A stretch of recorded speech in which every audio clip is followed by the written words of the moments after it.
डिम्पल अपनी सास कोमल और पति अनिल के साथ रहती थी। एक दिन, पता नहीं हमारे ही भाग्य फूटे हुए थे जो ये डिम्पल जैसी बहू हमारे पल्ले पड़ गई। मुझे जरा भी पता होता जिस आलीशान कोठी में हम इसे देखने गए थे वो किराए की थी तो मैं कभी भी शादी के लिए हाँ ना कहती। माँ बस भी करो, अब इसमें डिम्पल की क्या गलती है जो उसके घर से दहेज नहीं मिला? अरे बेटा, तू समझता नहीं है, बिरादरी नाम की भी कोई चीज होती है। इतने सस्ते सूट और साड़ी रिश्तेदारों को बांटे हैं और वो भूल गया तेरे फूफा जी की मिलनी के टाइम कंबल ही खत्म हो गए। अरे कुछ रिश्तेदार मेरे फालतू हो भी गए तो क्या, और इतने हल्के गहने दिए हैं जो हाथ में आते ही टूट जाएं। डिम्पल अपने कमरे में चली जाती है और उदास हो जाती है। डिम्पल, माँ की बातों का बुरा मत मानो, उनकी आदत है इस तरह से बात करने की। डिम्पल की सास कोमल को लालच था कि डिम्पल अपने घर से दहेज में सोने चांदी की ज्वेलरी सब लाएगी, पर डिम्पल के मम्मी पापा ने फिर भी अपनी हैसियत के मुताबिक अच्छी शादी की थी। एक सुबह, ये सोने की चेन दी है मुझे सगाई पर, ये देख।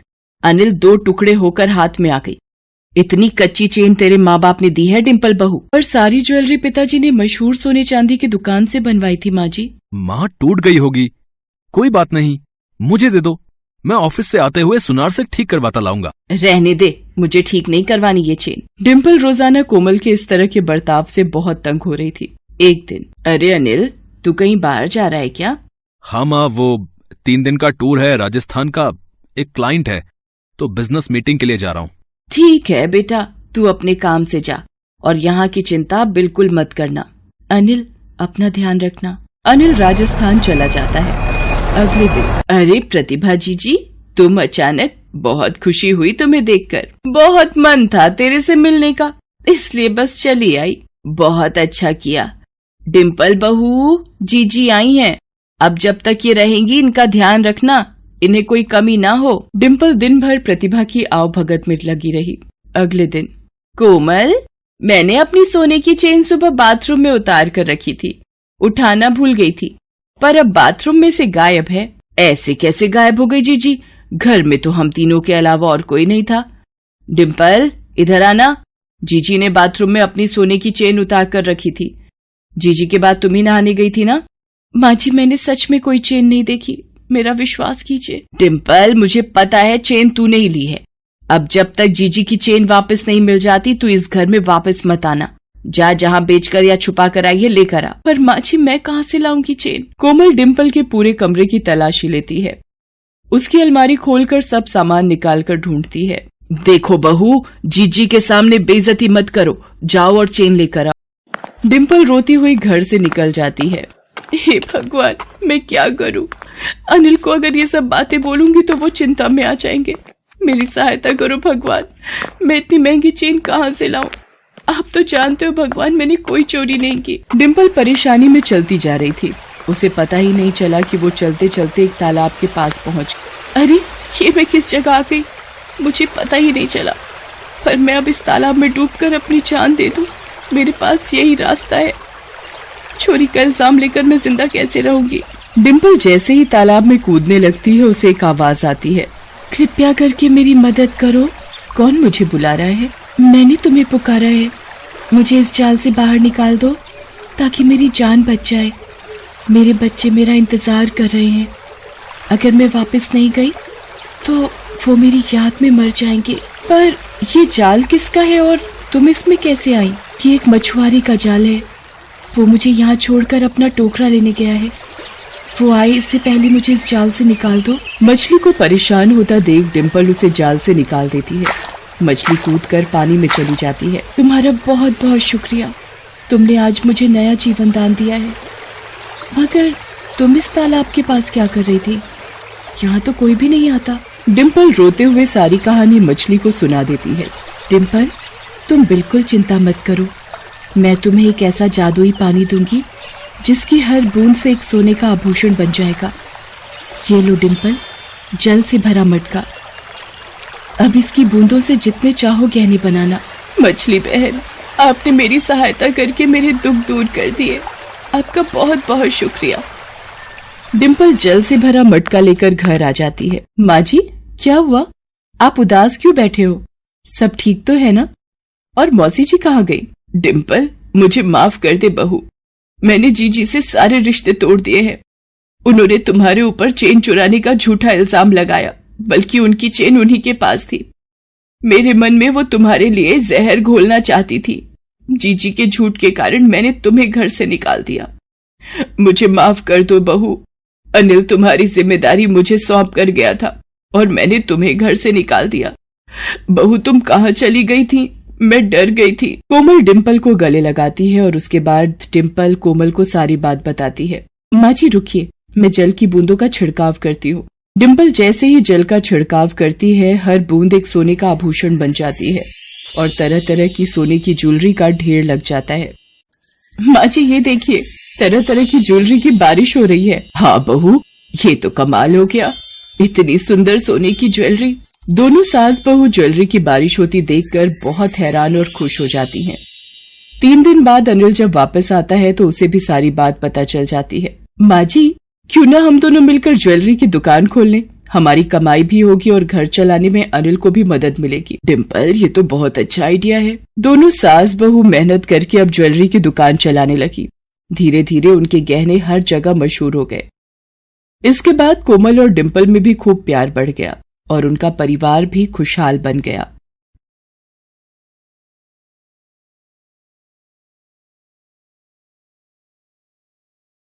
मुंबई शहर में मॉनसून आया नहीं कि बारिश का कहर बरसने लगता है। घनश्याम की पत्नी सुमित्रा, 2 छोटे बच्चे और बूढ़े माँ बाप मुंबई में एक पुरानी बस्ती में रहते थे।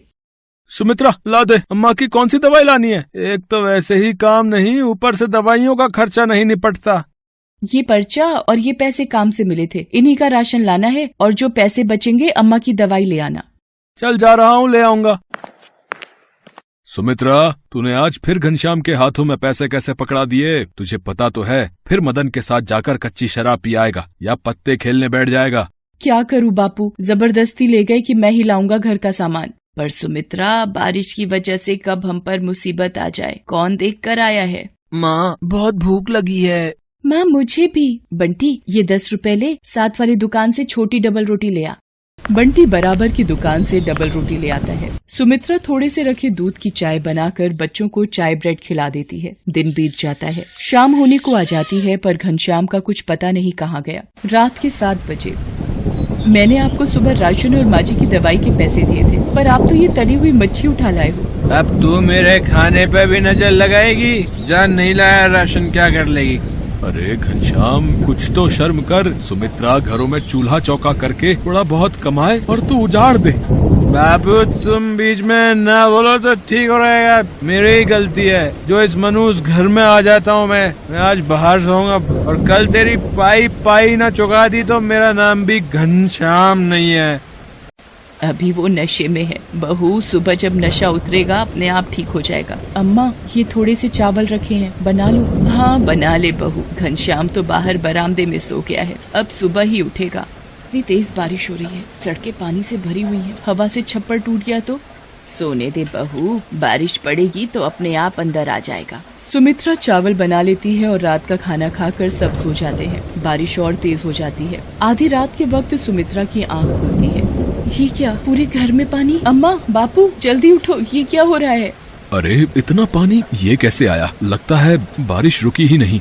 क्या करें, बंटी और पूजा को गोदी में उठाओ और बाहर चलो। घनश्याम भी तो बाहर सो रहा था। घनश्याम पर जब टूटे हुए छप्पर से बारिश पड़ने लगती है, उसकी आंख खुल जाती है। ये क्या, इतनी बारिश, पानी की तो नदी बन गई है। घनश्याम जैसे ही चारपाई से उठता है, छप्पर नीचे गिर जाता है। घनश्याम बाल बाल बचता है। तुम लोग रुको, मैं एक एक करके सबको बाहर निकालता हूँ। बंटी, तू मेरे कंधे पर बैठ जा। पूजा, अब मेरी गोदी में आ। घनश्याम बंटी और पूजा को उठा लेता है। सुमित्रा अम्मा का हाथ पकड़ती है। जैसे तैसे वो घर के बाहर सड़क पर पहुँच तो जाते हैं, पर सड़क पर पूरा पानी भरा होता है। ये तो पूरी सड़क पानी से भरी हुई है, अब क्या करें? लोग बारिश के पानी में डूब रहे होते हैं। कहीं बच्चे रो रहे थे, कहीं कोई बिछड़ गया। घनश्याम को याद आता है कि मदन के पास अपनी नाव है। सुमित्रा, तुम माँ बापू और बच्चों का ध्यान रखना, मैं अभी आया। पर आप कहाँ जा रहे हो?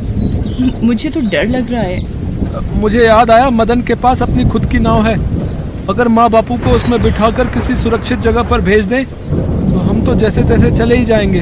घनश्याम तैरता हुआ मदन के घर पहुंचता है। अरे, लगता है मदन नाव में जाने की तैयारी कर रहा है। मदन, माँ बापू को भी अपनी नाव में बिठा ले। मैं सुमित्रा और बच्चों को लेकर तेरे पास पहुँचता हूँ।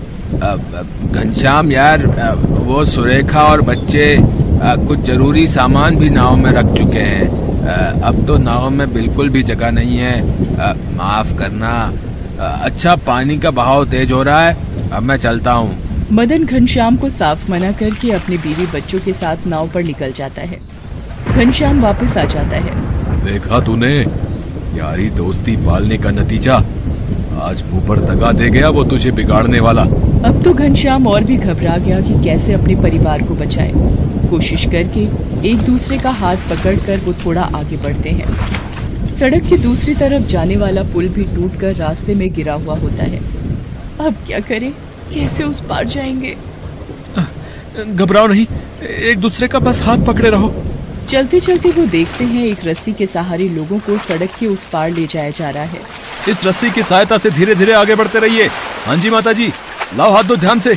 रेस्क्यू टीम धीरे धीरे रस्सी की सहायता से सबको सड़क के दूसरे किनारे पहुंचाती है।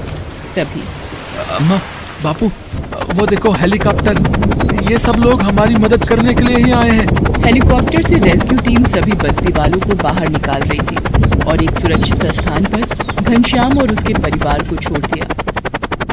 शुक्र है, ये बचाव कर्मी अगर ना होते तो हमें कौन बचाता। आज भगवान ने भी हमारा साथ दिया है इन सुरक्षा कर्मियों को भेजकर। पर अब हम क्या करेंगे, वो बस्ती तो उजड़ गई।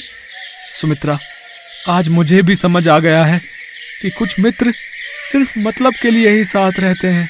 पर अब हम क्या करेंगे, वो बस्ती तो उजड़ गई। हिम्मत मत हार सुमित्रा, हम यहाँ कहीं आसपास की बस्ती में घर ले लेंगे। मैं वादा करता हूँ, शराब और जुए को कभी हाथ नहीं लगाऊंगा। खूब मेहनत करूंगा ताकि तुम सबको भरपेट भोजन मिल सके। कुछ दिन बाद जब बारिश रुक गई तब घनश्याम ने काम ढूंढना शुरू किया और एक बस्ती में किराए पर कमरा भी ले लिया। बारिश का पानी तो थम गया था, पर जिंदगी को चलने के लिए ताकत की जरूरत फिर से हासिल करनी थी।